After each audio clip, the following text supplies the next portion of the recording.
I'm not going to tell you 5 things you can do, 7 things you can do, 20 things you can do to protect your mental health while running a small business or while being a small business owner, and list things like, let me go to my list. Drink water. Get a good night's sleep. Oh, that's a good one. Read before bed. Turn off your devices an hour before bed. Regularly exercise. Cut out the processed sugars. Eat greens. Swap out coffee for peppermint tea. That's a good one.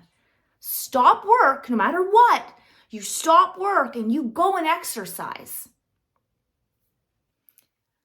I could slap you in the face, and that would probably be more helpful. That would be nicer of me. You aren't stupid. You know the 101 of health. That's not what you need to hear.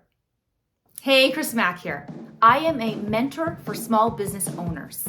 I bring the highlights of our conversations, solutions we found, ideas we're sharing, things we're trying, tech solutions, software solutions, many things, and I bring them to you.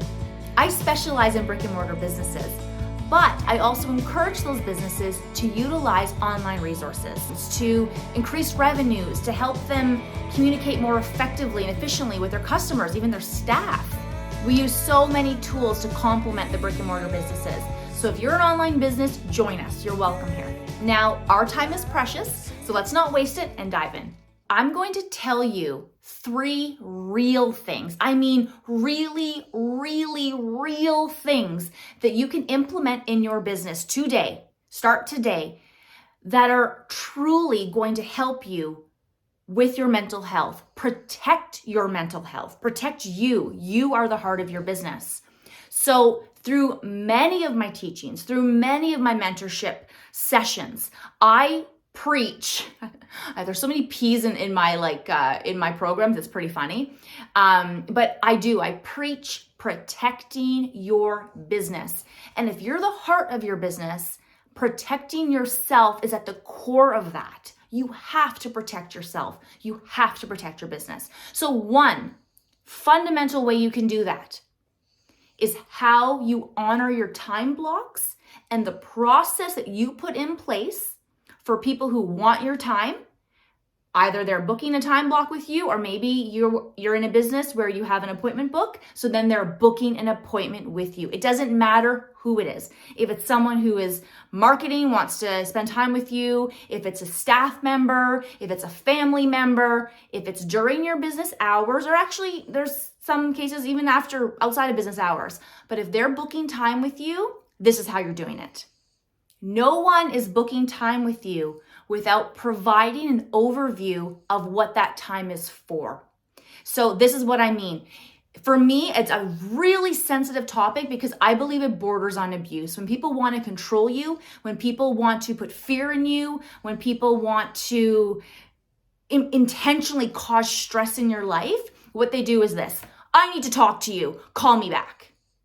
Right? That's abusive. Do you know how many employees do that to their business owners? And it's often about frivolous, nothing things.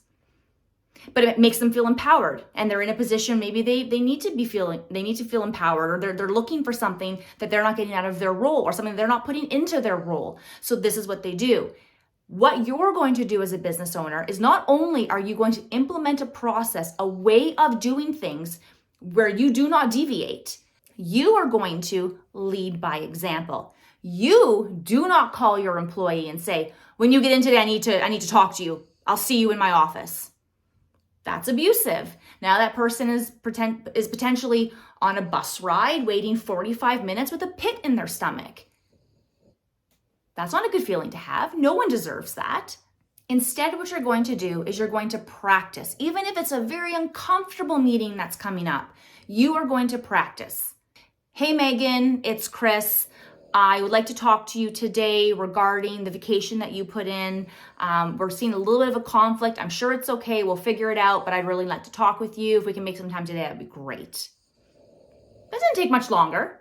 But you got to the point, the person now is able to spend that 45-minute bus ride going, oh, okay, maybe my mom can do this, or you know what? They're actually able to prepare. And then when you are spending that time out of your business that you're not going to get paid for again, so the time that you spend on the phone is going to also set you up and prepare you for a more productive meeting when you are actually with that person discussing the issue, because they've now had time to prepare. Sometimes it's a really simple issue that someone is spending a 45-minute bus ride or an hour commute fretting over, when it was something simple like milk's gone up 50 cents.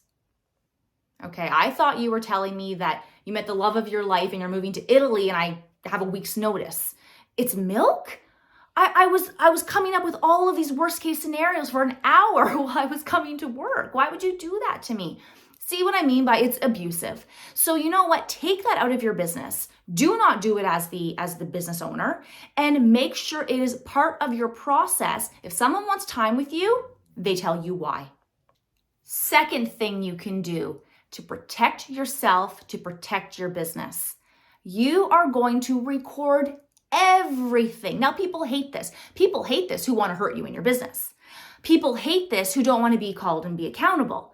The only time I've had a boss or anybody hate this is when they know it means that you're going to call them and say, actually, I didn't say that, and I am right, and I should get my bonus, and here's 6 emails to prove it.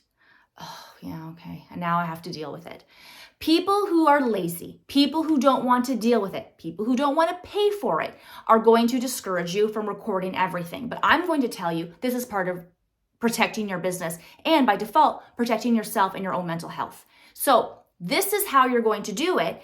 And the beauty is our software today does it for us. So how you're going to do it is you're going to utilize your booking calendar. In the court of law, if something were to happen, if you have a journal book, if you have something that is date and written in, like someone's journal, literally their diary, can be submitted as evidence, okay? If you keep very good record, if staff are instructed, if you would like to take time off, you go here, you fill this out. If you would like to leave for lunch, you clock out, you do this. And you have software that records. So-and-so put their password in, they left at this time, they came back in, da-da-da-da. Someone makes a mistake, that's okay, you have a process. Oh, you made a mistake, you came back to work, your client was in and you just ran and got started, forgot to record that you were back in your software. So again, it's simple, that's okay, you have a little process. You made a time correction and you put a little note. The software out there today lets you print these things off, it lets you export it into Excel. Like there are so many tools at your fingertips. There's no reason for you not to be documenting what is going on within your business day to day. Another thing is anything with clients, a new client. Why is there not a client entry, like a client intake form? Who's your client? What are they doing? Do they know what promotion they're in for? Check, sign. Implement paperwork. And if we're saying, okay, we want to eliminate paper, there is like so many things you can do on a tablet where they fill it out, a few simple questions and sign and done. People get so upset. Oh, that's a lot of time. That's an extra step. That's an extra this. Have you had a client who was disgruntled and call the Better Business Bureau, which to me is no different than Yelp, but that's another story. You know, call them and have you dealt with that? Do you want to know how much time that takes from your business? If you have to pay out for something, someone is lying about you and you have to actually write a check because you don't have the documentation to prove those few little dates, that's expensive. That's expensive. It is not expensive day to day to day just to make it a behavior within your business that these things get documented.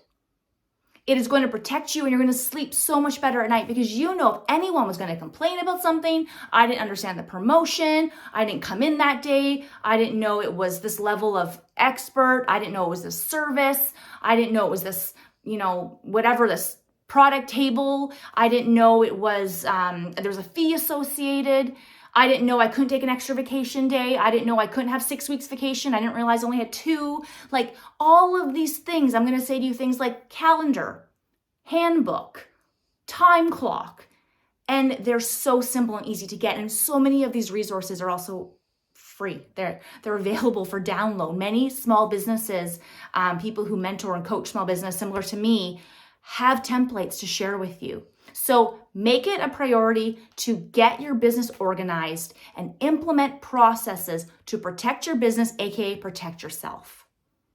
The third thing, the last thing, you need to create a network of like-minded business owners. Now, this doesn't mean signing up for some bosses, girl bosses. That doesn't mean signing up just for something that's pre-made, because you may not get like-minded business owners. You may not get business owners who are at the same level as you. You could get business owners that are in a completely different industry. Maybe they're engineers in tech, and they don't manage employees day to day. They don't know what it means to turn a key into a door and have to be like, oh, there's dust bunnies at the front. They don't know that. It doesn't even like pass, like they have a cleaning lady who comes in at night. It's a corporate building. It's 27 floors. Like they are at a different level. There's also networks who just kind of include everybody. And you have someone who opened an Etsy shop 2 weeks ago and is rightfully called a small business owner. Would she compare to someone who's ran a cafe for 10 years? And who's had, 50 some employees? You're going to have very different experiences. Often entrepreneur gets confused with freelancer. There's freelancers. There's people who are freelancers for different reasons. Some are freelancers and rightfully called small business owners, but they're doing it for extra cash. Their husband pays all the bills, but it's their spending money, girl shopping trip. They're not going to have the same stresses as you, the same concerns as you. They're not as invested as you are in your business. So you need to find a core, a network, a tribe of like-minded small business owners who are in a similar level to you that you can make an effort with, that you will make an effort to connect with on a regular basis. And that means like Thursday nights, come to my shop. Next Thursday night, go to her cafe. Maybe one Thursday night's a break. The following Thursday night, you go to her shoe store. Another Thursday night, you go to her house because she runs a business out of her house. Like you make time and you connect together and you have an agenda. You talk about, maybe you have a round table. You say, okay, what are you experiencing this week? You talk about things. You have a chat room where you guys can say, this is what I'm dealing with. And make it a part of your business to say, this is like an open space. It's a free space where maybe there's going to be venting sessions. But maybe make sure that there's some type of structure where like we'll have our venting section. We'll have our venting session, but we'll also have a productive session next time where we all kind of take in what was said. And then we're like, you know what? I was thinking about you and your situation. I remember back a year ago, I had Like make sure that there is a follow-up, because some sessions are someone's going to be going through something. And the last thing you need is like an eager Esther or whatever. I don't even know what name rhymes with that, but someone who is, okay, well now we got to get back and make sure this is productive. Maybe that girl needs to just cry that day. So, be compassionate, be empathetic, and you will be able to be empathetic because you're going to be with a like-minded tribe who's going to understand what you're going through. So you're going to be empathetic and you're going to get what that group needs at that time, and then feel out when perhaps it would be a better time to implement something really practical. But part of your group, there should always be the goal of, this is what's happening, but now how can we practically apply that lesson? What can we do? What can we share? And do we have any solutions we can maybe implement?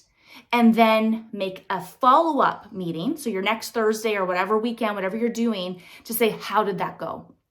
We put in the calendar, it's been 60 days now. How did that go? Or that was your last quarter. How did that go? And that's when you really, really start to become accountable to your business. It's not just venting sessions. And this is when you start to realize like this network is so valuable for you. And then you are so valuable to that network. So those are my 3 real practical things that you can do to protect yourself, to protect your mental health, also known as protecting your business, because you are your business. I invite you in the comments, tell me your stories. Get down there. Tell me your stories. Share questions. If you have an experience, something that you've gone through as a small business owner, something maybe it was like it's really uncomfortable to share. You know what? I will be opening a workshop because this is something, it starts now because we just had Bell Let's Talk, and the momentum has been picking up all yesterday. I was gonna say today, but I'm filming this on the same day, but it's late in the evening, and we're going to review this tomorrow. So when you're watching this today, momentum has been building, and what we're really noticing, and we have been noticing for so long, is that the discussion of small business owners and them having a right to talk about their mental health, it's been a really taboo topic. I have more to say about that, but I think that's for another video when we address why it's taboo, what we can do to change it. We're not saying boo-hoo, woe was me, I'm a small business owner. We're just asking for people to be aware of it. So I want us to put in the comments if you're like, yes, let's keep this conversation going. Let's get a workshop date. Let's talk about these things. I have a story to share. I want to share my story. Put that in the comment. I have a story to share, and I will make sure that we work out something. That my website will have a link where you supply, your name, your contact information, and give me a blurb about your story, and we'll continue this on together. Okay, take what you will, and we'll see you next time.